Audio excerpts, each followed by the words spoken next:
You will hear a number of different recordings and you will have to answer questions on what you hear. There will be time for you to read the instructions and questions, and you will have a chance to check your work. All the recordings will be played once only.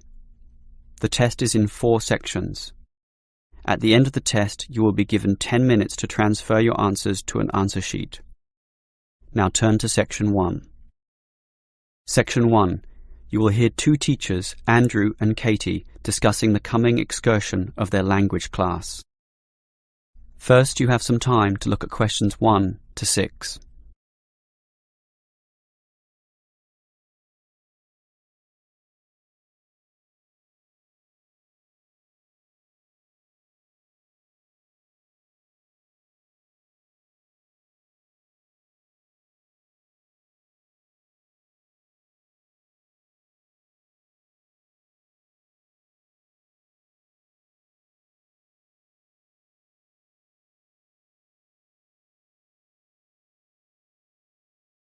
Now we shall begin. You should answer the questions as you listen, because you will not hear the recording a second time. Listen carefully and answer questions 1 to 6. Well, we have this school excursion plan, but when exactly is it? Is it this Tuesday or Wednesday? Well, it can't be Tuesday with the English tests taking place. Ah, right, not Tuesday but Wednesday. That's right, all day Wednesday, taking a bus outside the city. And where are we going? Last month we went to Arthur Island, so this time we're going to the animal park. Arthur Island was okay, but it was too cold. Let's hope the weather for this week's excursion is better. I don't suppose animals care about bad weather, but I certainly do. Have you heard the forecast? Yes, and it's not too bad. Basically, they're saying Monday will be sunny. Good. But then the weather will change. Not so good. Yes, Tuesday we'll have some showers, but by Wednesday, the day of our excursion, it will be, well, their words are cold and cloudy. Cold and cloudy. Well, as long as it isn't wet and rainy, I'm happy enough. We won't need umbrellas, just warm clothing. And what time will we get there? Let's see, the bus picks us up at 8:30 a.m. and then it's an hour and a half on the road, so we arrive at 10 a.m.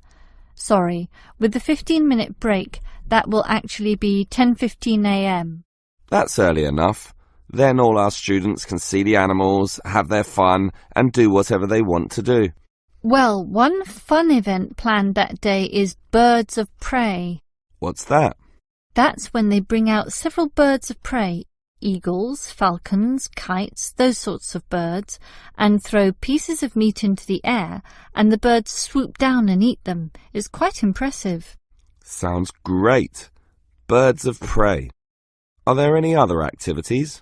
There's a catered lunch at the park restaurant. We've already paid for that. And in the afternoon there's... Well, I had a choice between the reptile display and the koala handling.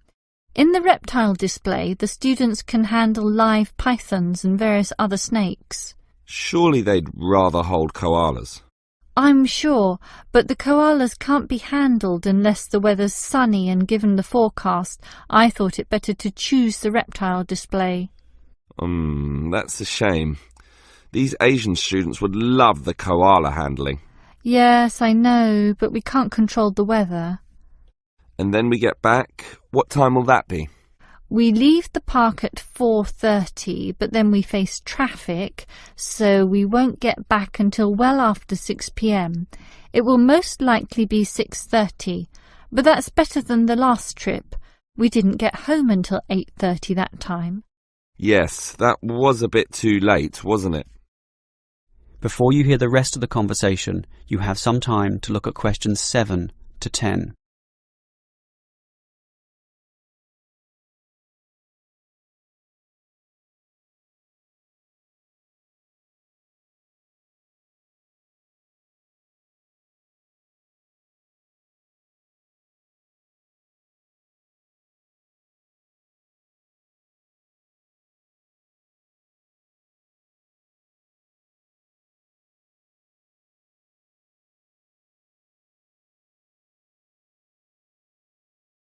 Now listen and answer questions 7 to 10.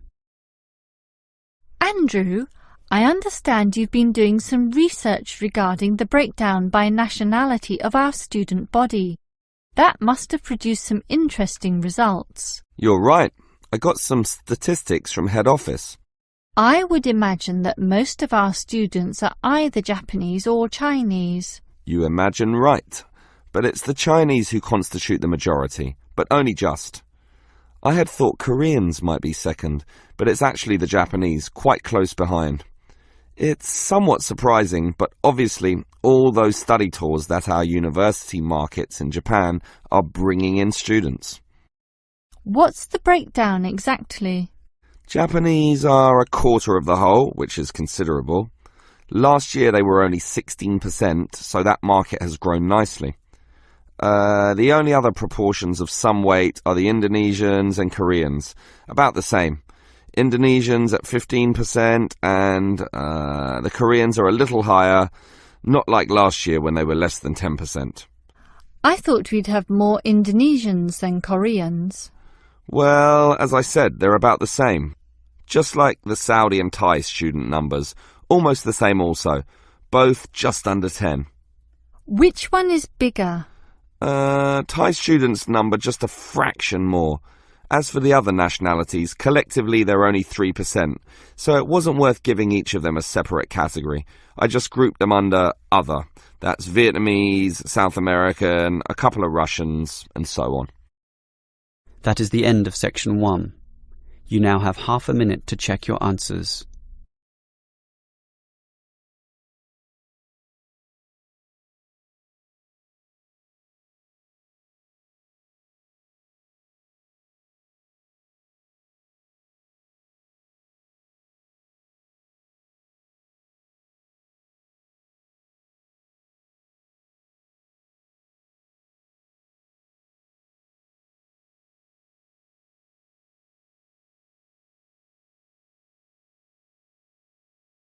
Now turn to section 2.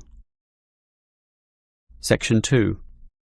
You will hear a representative from Easy Travel Travel Agency explaining to some customers the benefits of her company. First, you have some time to look at questions 11 to 15.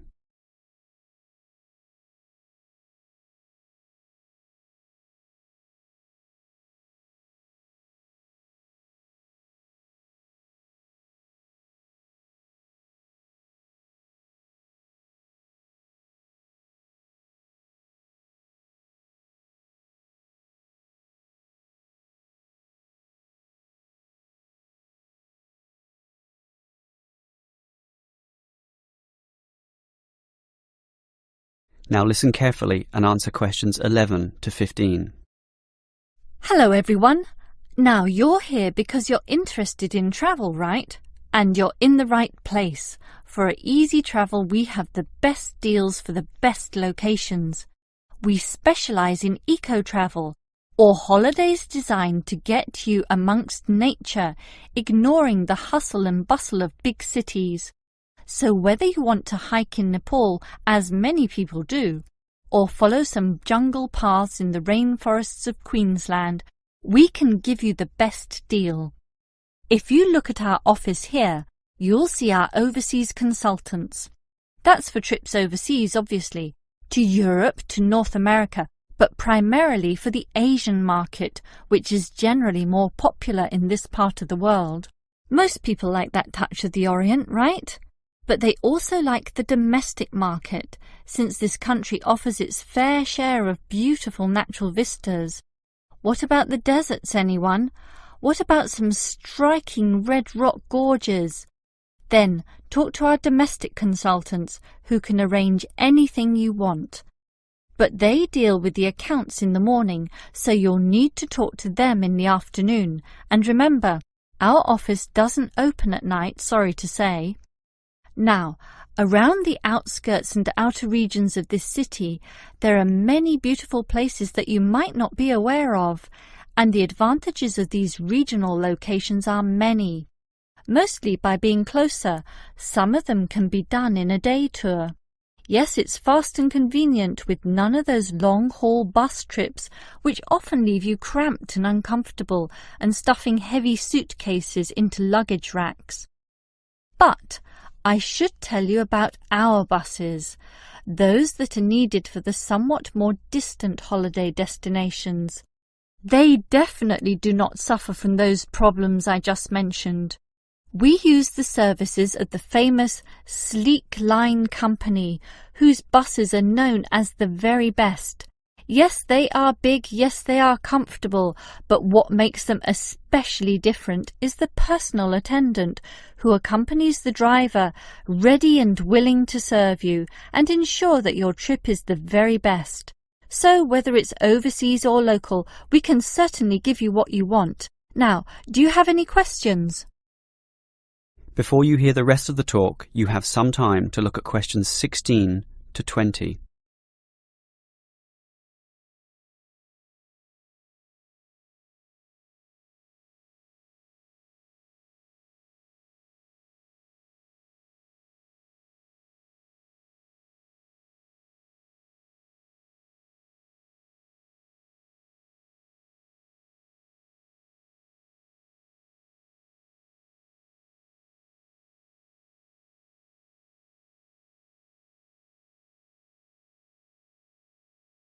Now listen and answer questions 16 to 20.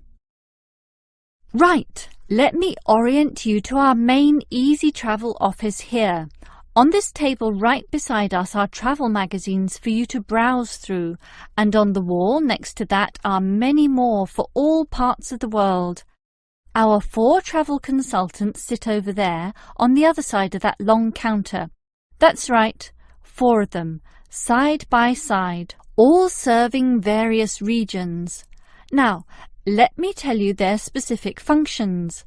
Firstly, the consultant on the left, next to the plant, is the local tours consultant, serving tours in the immediate vicinity of this city. Next to her is what we call regional tours, targeting the statewide options.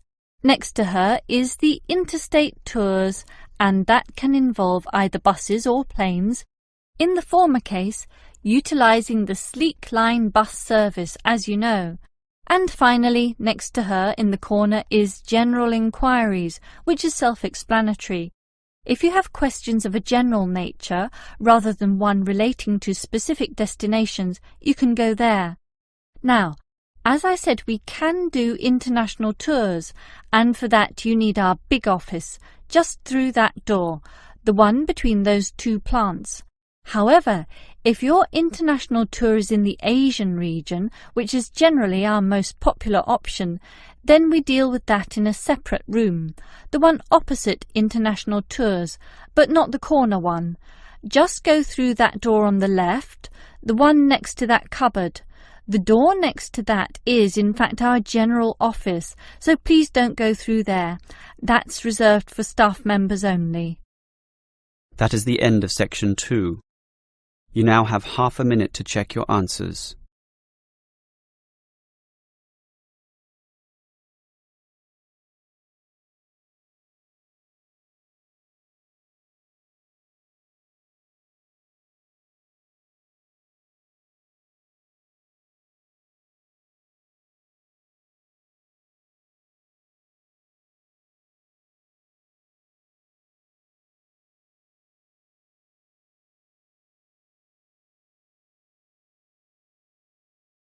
Now turn to section 3.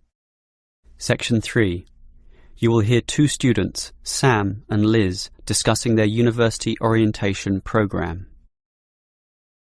First, you have some time to look at questions 21 to 24.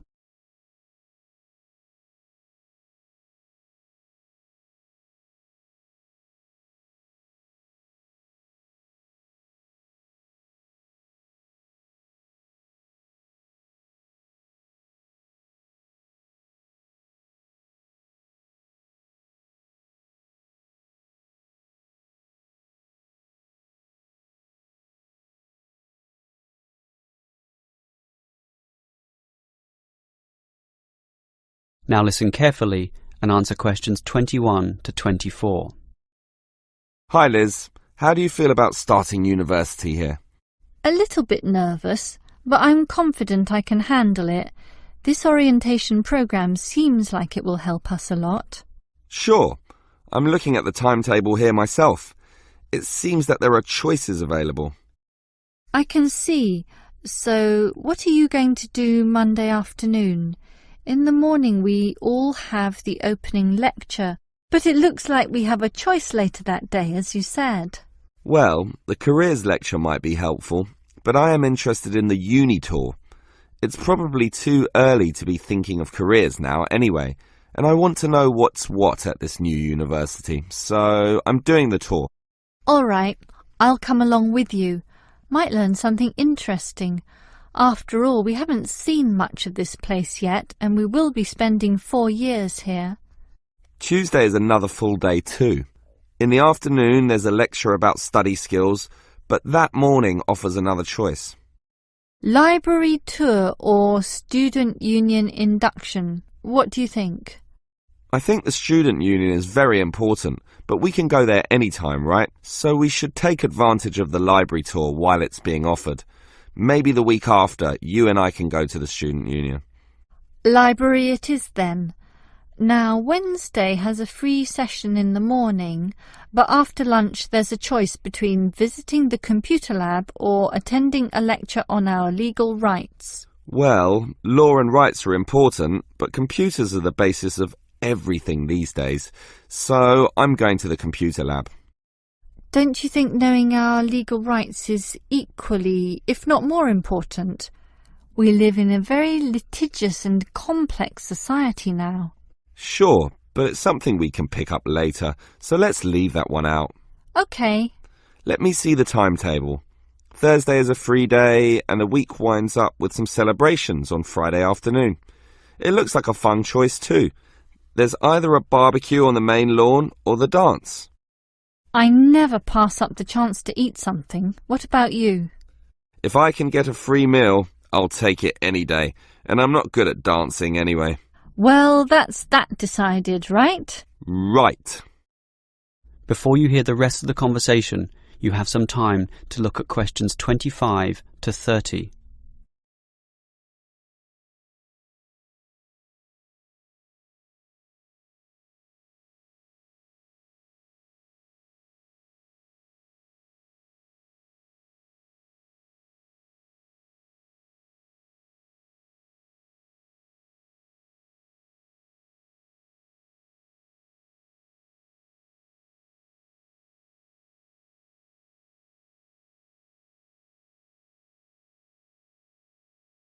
Now listen and answer questions 25 to 30.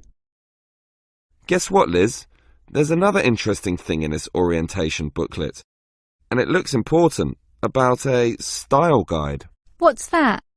Take a look yourself. It seems to be a set of rules regarding how to present written work, essays and that sort of thing to the lecturers. They want a uniform style of presentation. I can see, so everything we hand in must have a header and a footer. A what? A header and a footer. The footer is at the bottom of the page and the header is at the very top. That's why they call it a header, you know, that little bit of writing giving details about the work. And they also want the word count. Why do they need that? I guess because the lecturers will specify the number of words they want for their assignment, and they want to be sure students follow this. And even the heading on the page has to be a specific dimension, 16 points and bold print and underlined. And subheadings are 14 points, and the font has to be Arial for everything. Yes, the main text is Arial too, as you said, and the size is 12 points, with the header and footer being slightly smaller at 10 points each. Well, it seems logical.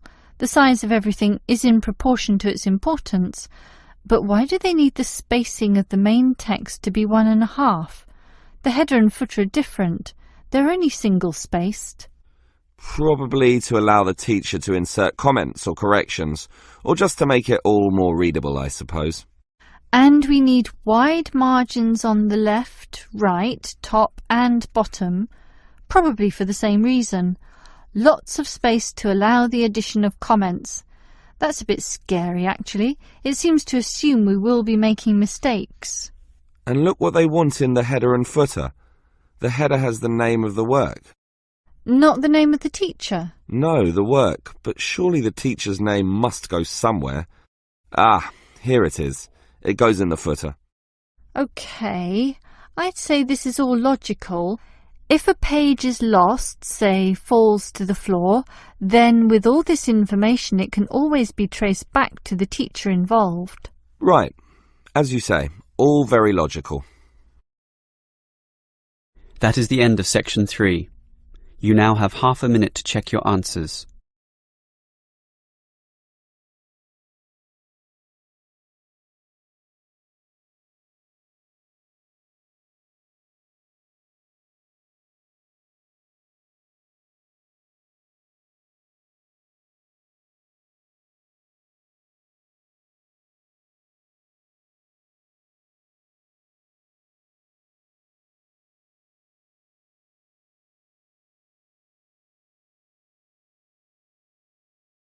Now turn to section 4. Section 4. You will hear a lecturer discussing public parks. First, you have some time to look at questions 31 to 34.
Now listen carefully and answer questions 31 to 34. Most of us are familiar with a local park. We spend time there, play there, and have some of our best memories in these places. But what is a park? Basically, it can be defined as a natural, or at least semi-natural, piece of land, planted with a variety of trees, bushes and flowers, protected and reserved for the enjoyment of all citizens. There are usually regulations about the sorts of behaviour that can take place within, and sometimes there are facilities such as children's playgrounds or fields for ball games and other sorts of activities.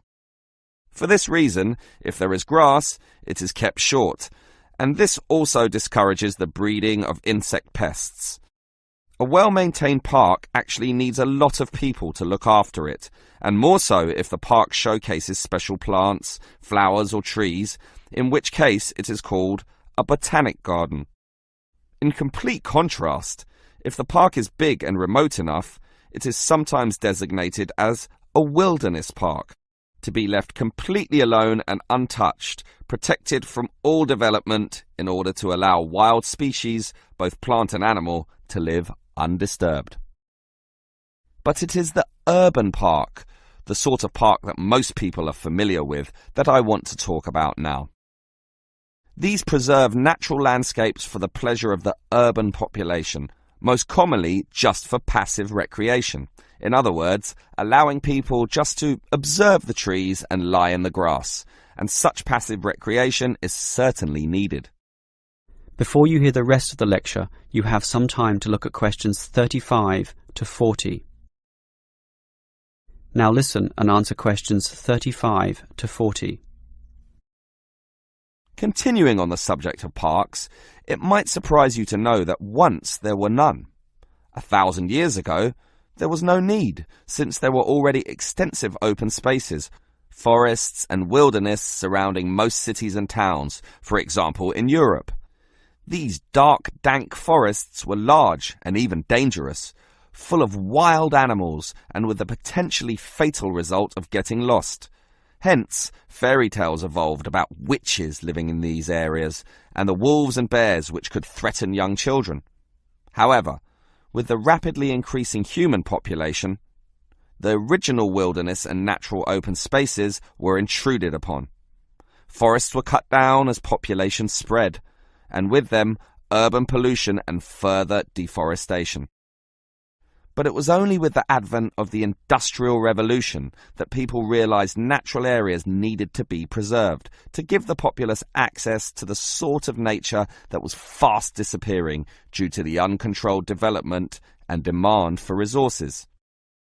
The first park expressly designed for that purpose is usually considered to be Prince's Park in Liverpool. This was in 1841 on land donated to the public by a rich iron merchant. With such a generous donation, worth about £50,000, the council decided to invest £5,000 of its own money in making it look good. Consequently, they hired a landscape designer, Joseph Paxton, who designed twisting turning pathways among shade-giving trees, all based around a central lake. In many ways, it became the prototype for all later large parks, including the famous Central Park in New York. But if we were to pick the park that most people are familiar with, it would be the much smaller neighborhood park. These can be tiny, but by being in the midst of extensive development and dense populations, they are increasingly seen as a refuge where one can get a glimpse of true nature. Many psychologists now maintain that this glimpse is necessary, for ultimately, as a species, we have an innate affinity for nature, and the concrete urban zoo clashes with our inner being. This has seen the rejuvenation of many urban parks that were once left to decay, for example, in New York or London, and indeed some cities such as Melbourne are known all over the world for their abundance of carefully maintained parks, including a world-famous botanic garden. That is the end of section 4. You now have half a minute to check your answers. That is the end of the listening test. In the IELTS test, you would now have 10 minutes to transfer your answers to the answer sheet.